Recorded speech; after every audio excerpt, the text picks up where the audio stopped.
Hey everyone, thank you for joining us for this webinar. I apologize if you hear some sound in the background. We are near the train tracks. If you are not familiar with us, we are Digital Glue. We are one technology partner for content creation, post-production, contribution, and distribution. So we call ourselves a glass-to-glass systems integrator. So from the glass of the lens to the glass of the screen. And we specialize in media and entertainment.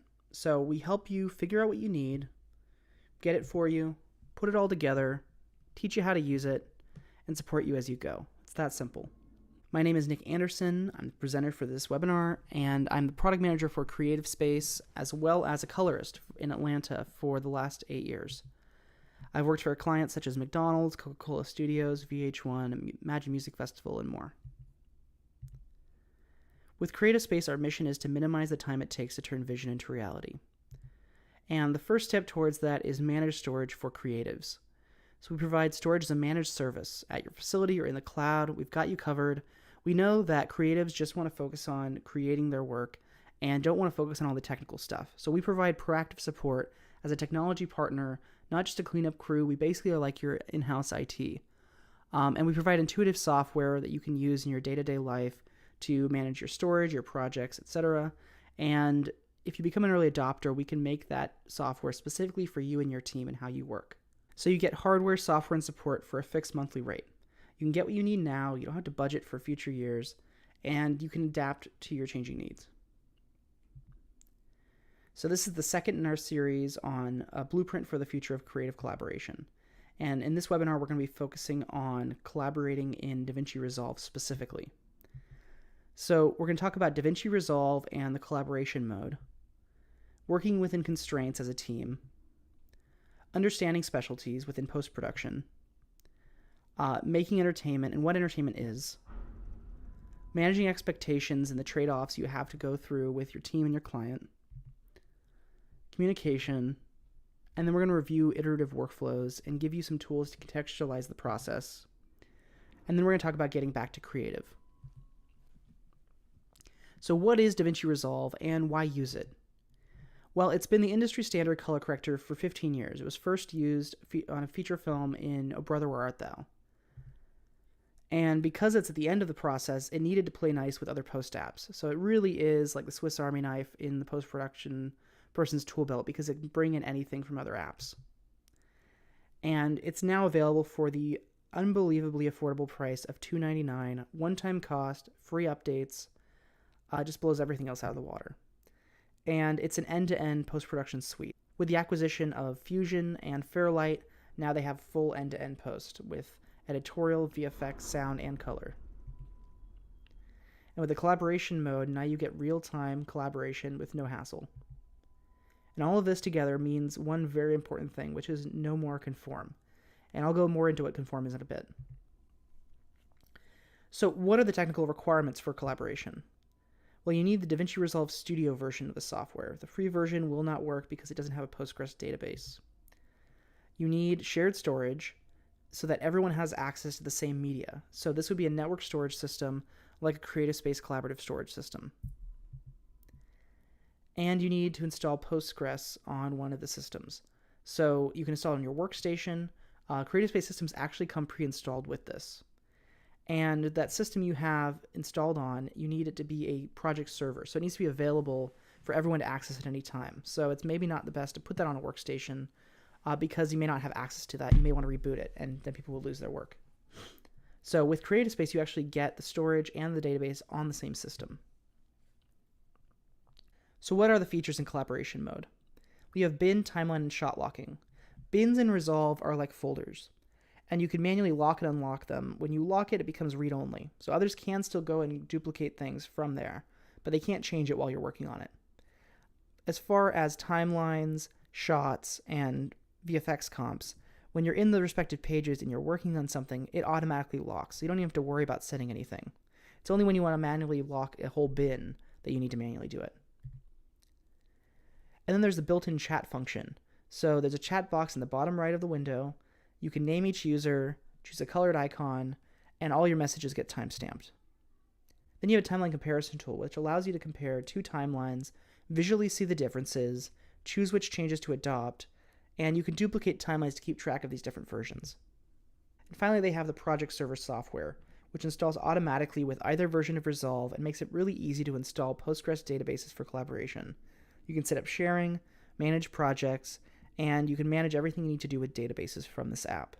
I'm not going to go in the interface and show you all these features because Blackmagic already has a really great tutorial here on YouTube. So check out the multi-user collaboration with DaVinci Resolve Studio tutorial for that. Now what we are going to do is go through the different workflows we've had in post-production and talk about how so far post-production has been linear, which means you lock it off if possible before you hand it off.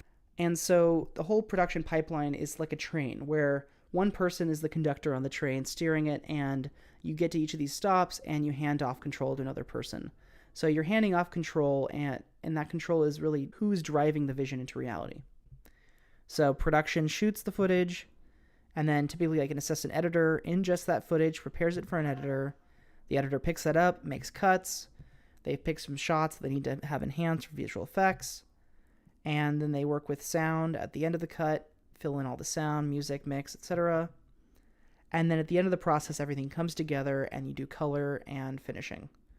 So basically turning all that media into what's finally going to be. And then from there, you can master, archive, and distribute the content. So why do we do it this way? Well, because changes so far have equaled conform, right? Sending work between applications required manual and non-creative work, and this was really time-intensive. You could not predict what was going to happen because you didn't know what was going to go wrong, and it was really hard to charge clients for this work. But using DaVinci Resolve end-to-end means no conforming.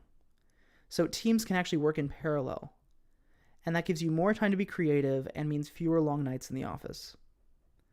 So traditional parallel post-production has been around, which basically has just meant that you have these different stages of post-production that are happening in some kind of overlapping fashion.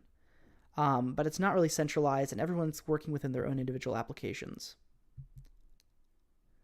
But parallel does not equal collaborative, right? So when you're working in a parallel workflow, everybody's like driving their own car. And it means that everyone has shared control over the vision because everyone can take action, and that impacts other people. So it's like you have a race car, and everybody is basically driving their cars, and the database is that central intersection between them all. So everything goes into the database, and that manages all the parallel collaboration. So what happens if you don't collaborate? Basically, it's open season. First come, first served, free for all.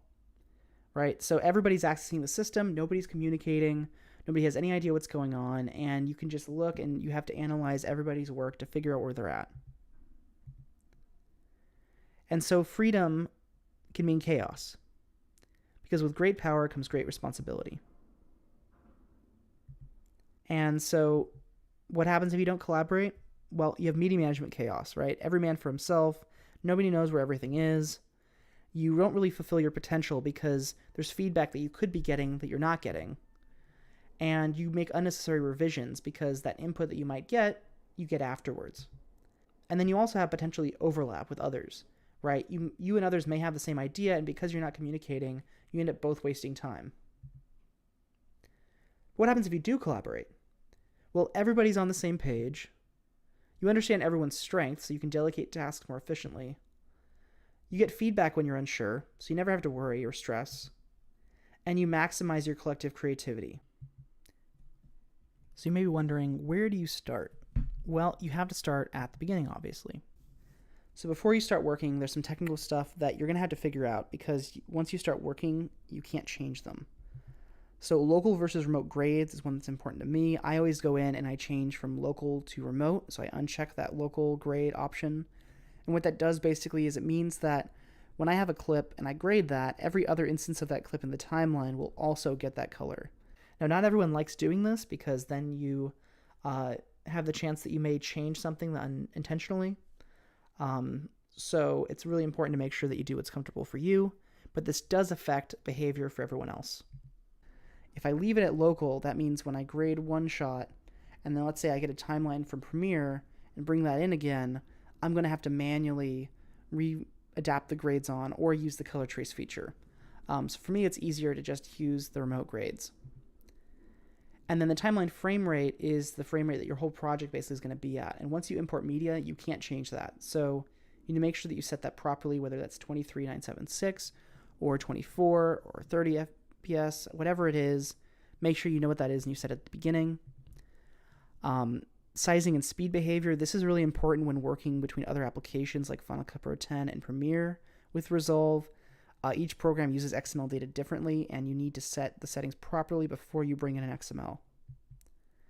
And then storage mapping allows you to set the map so that PCs and Macs can look at a unified Unix path or just a unified path and mount the same storage. So make sure before you bring any clips in that you set that mapping. And then cache still and capture locations need to be moved to the shared storage so that everyone is working off the same place. There's an option to have a timeline bin that's separate from your master one. You have to decide if you want to do that. And then figure out the behavior of your master timeline. So the master timeline basically is a timeline of all your assets with color on them. If you use remote grades, and this is a good way to go in and you could render out all your clips to do a round trip. And there's some other settings. I can't go into all of them now, but these are the main ones that I always set before I start working.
So beyond the technical stuff, you need to set up some ground rules just for your team to work together. It's really important to communicate before you start working and build a project blueprint for your tools and your team.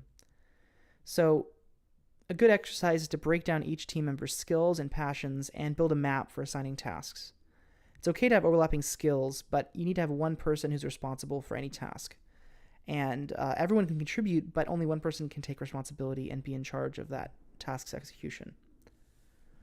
You also want to develop a methodology for how you're going to label and organize your assets so everyone understands what to look for and where.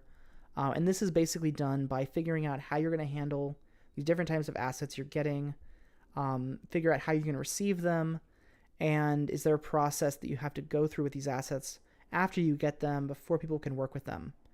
And are there some groupings that you can use to help you sort through the content? Now, these are just a few recommendations that I have based on my experience with this, is to give everyone their own bin to work in. So it's kind of like a sandbox. They can do what they need to, and it's going to be read-only to others.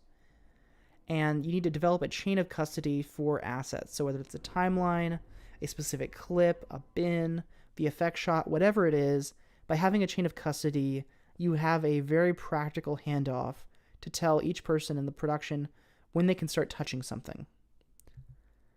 And one way to do this is with status bins. So you can make bins, you can organize them and label them any way you want. Just the examples I have are current, work in progress, assigned, and archive. So you could have a current one, which is basically this is what the most recent version I have is. Then you could grab from that, duplicate it, move it into your work in progress each day. So whatever you're working on that day is in your work in progress.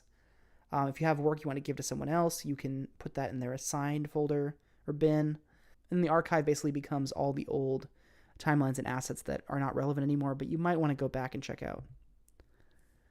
And then you want a single global bin for your finished or current timelines and VFX comps. You probably want to have one person that's in charge of that to keep track of it, what moves in, what moves out.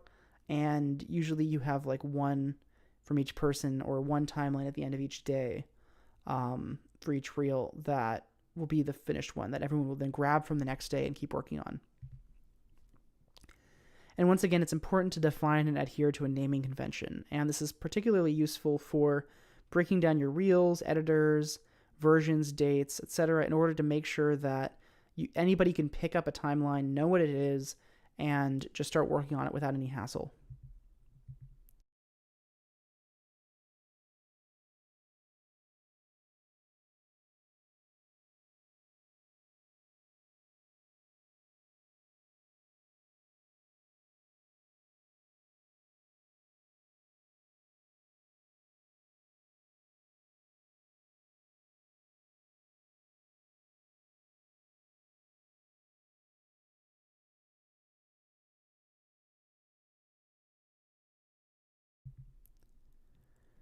So let's go through linear and parallel workflows, right? So we'll review just the general 101 of project management and how you collaborate outside of post-production.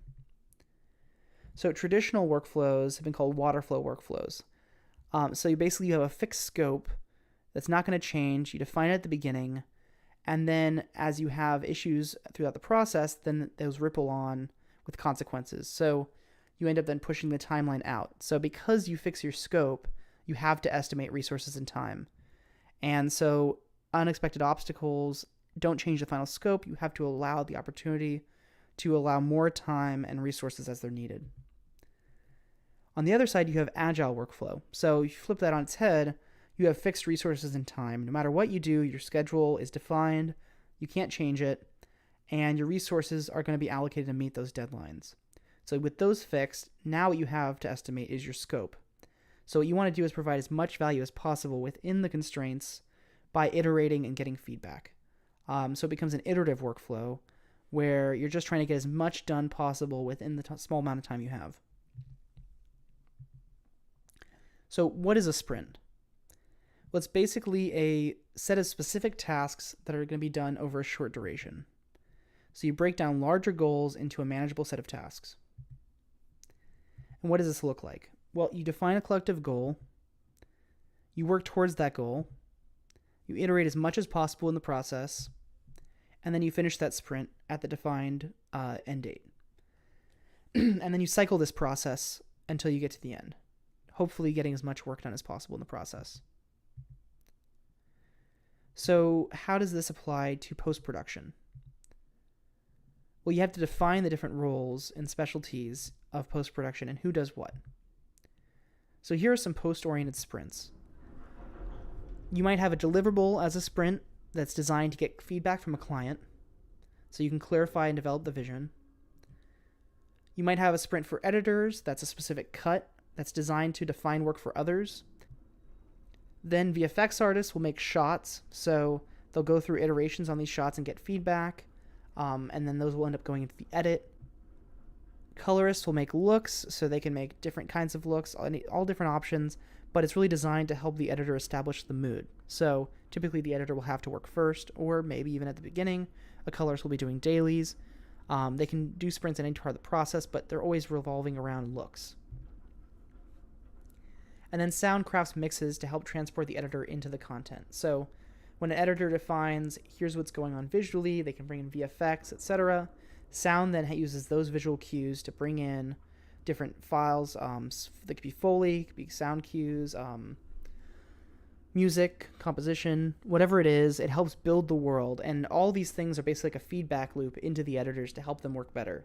The better looking and the more engaging and the more closer to the final product they have to work with, the more creative they're going to be able to be to bring a final vision into reality. And it's important to understand, though, what is important to each team member, right? So the client wants to turn their vision into reality, and editors want to make the most compelling cut. Colorists want to find the right look. Visual effects artists want to make the most realistic effects, and sound artists want to craft the most immersive mix. So by understanding everyone's intentions and what's important to them, you can understand how to better communicate with the other members on your team and the client to make sure that everyone is getting what they want out of the process. Resolve does a really good job organizing their interface because they make each page focus on a single aspect of post-production. So you have the media page to clone, import, and manage media. You have the edit page, which allows you to work with timelines. The Fusion page is designed specifically to work on individual VFX comps. The Color page allows you to color clips on a timeline. Fairlight allows you to work with track-based audio.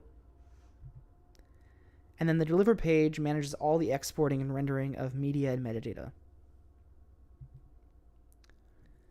And so apart from the technical structure that we looked at earlier, when you're thinking about the structure for Resolve collaboration, you need to look at the edit as being in the center of everything. So media goes into the edit, VFX is going to go in the edit, sound is going to go in the edit, color is going to go in the edit. Everyone is serving that edit. So the edit creates all the tasks, and all the tasks end up feeding back into the edit. So managing editorial then becomes the core project management function in post-production, right? So you break down work between editors, and then those editors define work for others. So each deliverable comes from a timeline. You have to have a timeline in order to export anything from Resolve. So you take that timeline and you break it down into little pieces called reels that allow you to split up that work and give it to multiple editors to work on. Those editors take the media, they create selects reels in order to organize and sort them. And then potentially they can use the take selector tool to stack different options. They can also use markers and subclips to communicate with each other. And overall, it's about experimenting to define tasks for VFX, color, and sound. So what is a reel? It's a subsection of a timeline, and it's used to break down deliverables into sections such as scenes to divide work. And a selects reel is a reel used to sort clips by usability. So what you're doing is you're taking a bunch of clips, typically a bin, you have a scene, VTR of dailies from set, whatever it is, you take a bunch of clips, you throw them onto a timeline, you go through and cut out what doesn't work, and then you move the clips remaining up and down on tracks in order to rank them. This really helps you figure out what you want to use and go back to this and have this open in order to work from. So why do we all do it? Why are we doing any of this? Well, it's because we love entertainment. And what is entertainment? What is it to entertain? Well, it's to hold the attention of someone. You have to show them hospitality, bring them into the content, and they'll admit it into their mind, hold it in their mind, cherishing it. And it's also about maintaining or keeping up with others, right? It's about connecting with other people. We want to be involved, we want to be included, we want to be part of this general community. So where does this word come from? Well, it comes from late Middle English, and it meant to hold mutually. So really what we're doing when we're entertaining people is we're holding this mutual vision with everyone, not just our team, but with our audience. And so it's important not just to entertain your audience, but to entertain your collaborators, right? Because you're creating this work that's going to be hopefully enjoyed by people afterwards. So make sure you're working with a common vision. You're getting the most out of the process because you're probably only going to be able to do it once.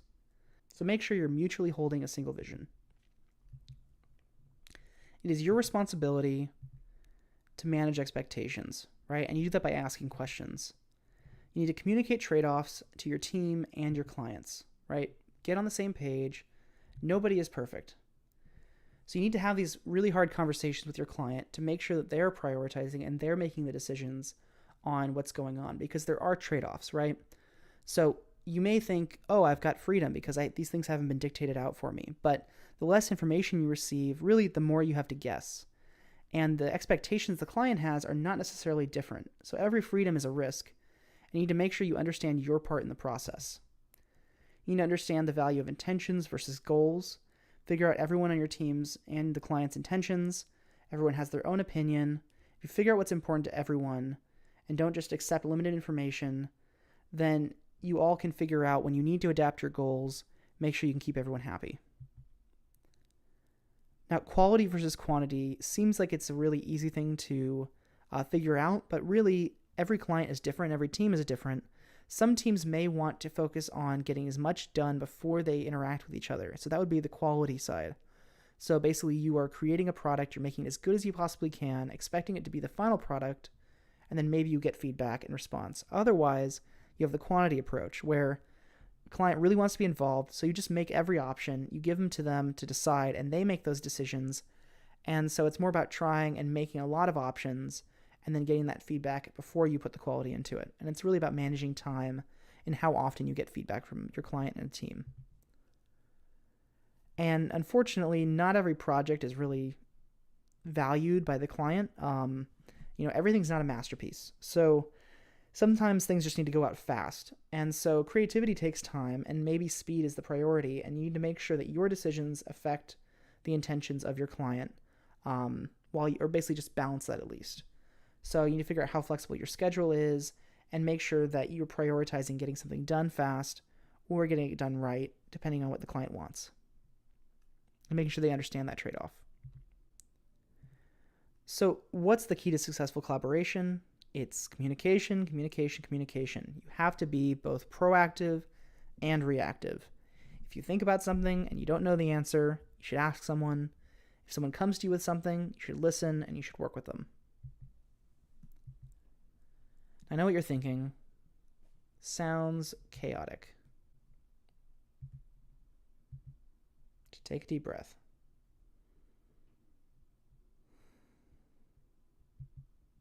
You control your workflow, and honestly, you can find the right balance for you. Most of the time, it doesn't need to be that complex. Usually just chatting, it works fine. Things are not really that intense most of the time, but you do need to know some of these caveats in case you run into these problems. So how do you keep track of it all? Well, once again, you need to break down deliverables into tasks. Figure out first steps, and then keep regrouping. So how do you define and prioritize tasks? Well, the first thing you need to do is figure out if it can be done by one person. Each good task can be done by a single person. And it has to be actionable. Are there specific skills and resources required? This will help you figure out who can do the task. Will this task inspire more tasks, such as editorial tasks that then are needed as precursors to other tasks? These tasks should get priority because they affect others. And is it required or an idea? It's important to also allow people to put in their ideas as tasks because that helps you potentially get a better end product. And are there any dependencies? And if so, you need to make sure you define them. How do you keep track of all these tasks? Well, you can use a project management app like Trello, OmniFocus, Asana, Jira, one of the many other ones that exist. You can use a review and approval app like Sony C, Whipster, Frame.io. You can use a person as a point person, so people just communicate with a single person and they become the central hub of knowledge. That can be a project manager or post-production supervisor. You can use a spreadsheet, an Airtable, Excel, Google Sheet. It's a good way to manage certain things.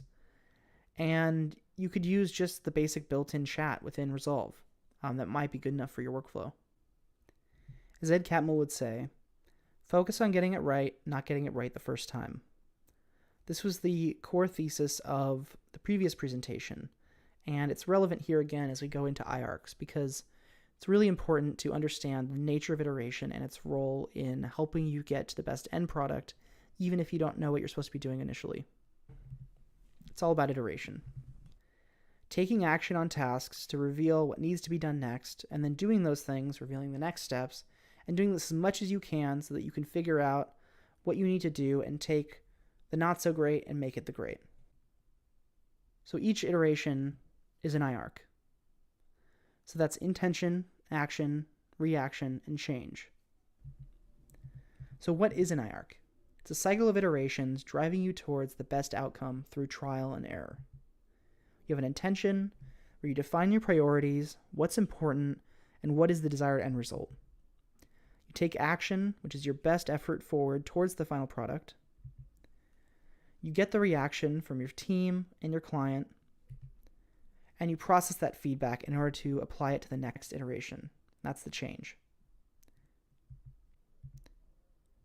So we've covered a lot, so I'm going to give you a little bit of an overview on what we've covered so far.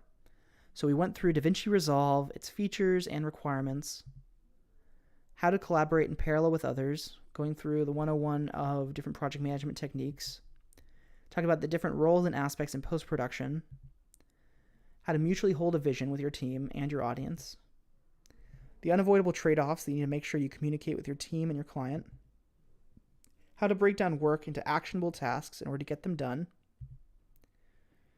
how to focus on iteration in that cycle to make sure that you get to the best end product. And now we're going to talk about getting back to creative. So it's really important not to forget to be creative. You need to experiment within reason, maximize your brain trust, right? So it's really great if you have a team of trusted individuals where you can really talk and flesh things out in a non-stressful way to make sure you get to the best end product. Because it's about people and communication. It's never going to feel done. At some point, you just stop. And it's important not to get in over your head, right? Resolve is a complex program that can take years to master. But you can start simple and you can give yourself room to grow. The important thing is to balance comfort, productivity, and creativity. One of the things I typically hear is that people's team are used to using other applications. And so their argument and their initial gut reaction is to use other apps because it's going to be easier for them to get started. But the reality is that easier for them to get into it is also easier for them to create issues down the line for other people to take care of. So it's important to be mindful of those implications you might have later on. So where we're at right now in kind of the timeline of film, digital, and video history is with analog, we had no resolution. So there was pretty much a fixed way of making films that once you understood the craft of filmmaking, you could just do it. You knew what was going on. You knew it wasn't going to change. But then SD basically moved us into digital and changed all that. And we ended up with this kind of exponential arc from SD to HD, full HD, UHD, and all the way now up until 8K. But UHD was about as far as we needed to go. And 8K is definitely the end of perceivable resolution. So we're not really going to be going much farther than that. So that means a level playing field is returning once again. So what does this mean? It means no more playing tech catch-up, right? So it's a return to a level playing field, at least until AI and virtual reality start to show their heads in a practical way. So what do you do now? Well, it's important to begin to think like an artist again, right? There's all this technical stuff involved with filmmaking and post-production and shooting and all this stuff. But at the end of the day, make sure you're thinking primarily like an artist, right? You need to think about what makes you unique, what's your unique vision, and how do you communicate with others and contribute that to your team to get to the best outcome. There's all this technical work that goes involved, but it's about having that conversation and everyone being honest and putting in their input, because you're also an audience member just as much as you're part of the team. And the more you can put perspectives in the process before you get the product out, the better your end product is going to be. So Resolve is basically like giving everybody a race car, right? Everyone gets the best industry tools to use. But it doesn't mean that it's simple to use, right? So accessibility does not equal simplicity. So what do you do when the unexpected happens? Well, if you're driving a race car, you need a pit crew. And that's where CreateSpace comes in. We help you achieve uninterrupted creative flow. And with our early adopter software, which we're announcing now for the first time, you get a built-in DaVinci Resolve database, built-in user management and permissions, which typically you would have to have a costly and complex Active Directory system to manage. You get storage management made easy, snapshots, which allow you to make sure that nothing gets deleted by mistake. You get a simple file browser with built-in folder structure templates that allow you to easily set up folder structure for your projects, and a folder comparison tool which helps you copy and move files between all these hard drives and really manage and make sure that you're keeping track of all this work, which manually would have to be done before. You get real-time system monitoring and a maintenance schedule to make sure your system stays up to date and efficient and running and healthy without you having to worry about it.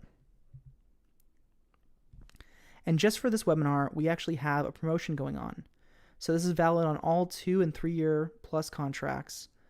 And what you get is with one of our auteur systems, 3 DaVinci Resolve Studio licenses, That's our entry-level system, which is great for teams of 10 or less collaborating with 4K, 8K compressed content. We have our Deus Ex system, which comes with 4 Resolve Studio licenses and a Resolve Mini panel, which is our hybrid system, both SSD and spinning disk, which allows you to work with image sequence formats. And then we also have, with our Deus Ex and Montage, 5 DaVinci Resolve Studio licenses and the Resolve Advanced panel. That's a $30,000 panel. Now, our Montage storage is our scale-out storage. So basically, you're getting nearline storage, with your online storage being the Deus Ex. And so you can scale out to full system to handle all your data, and you're going to get the 5 DaVinci Resolve Studio licenses and the Advanced panel, which basically is like having a whole post-production facility in one system, except for, obviously, the workstations. So, ask yourself, with tools like these, what will you create? Now, we'd love it if you joined us for our next webinar. This is going to be a new series called Navigating the Chaos Part 1, and it's going to be how to build a studio, and that's going to be on March 26th. If you want to talk further, we'd love to talk to you. We have an office in Atlanta, Georgia, off of Pall Mill, and you can call us, email us, go to one of our websites, and we also have our headquarters in Southern California for Digital Glue.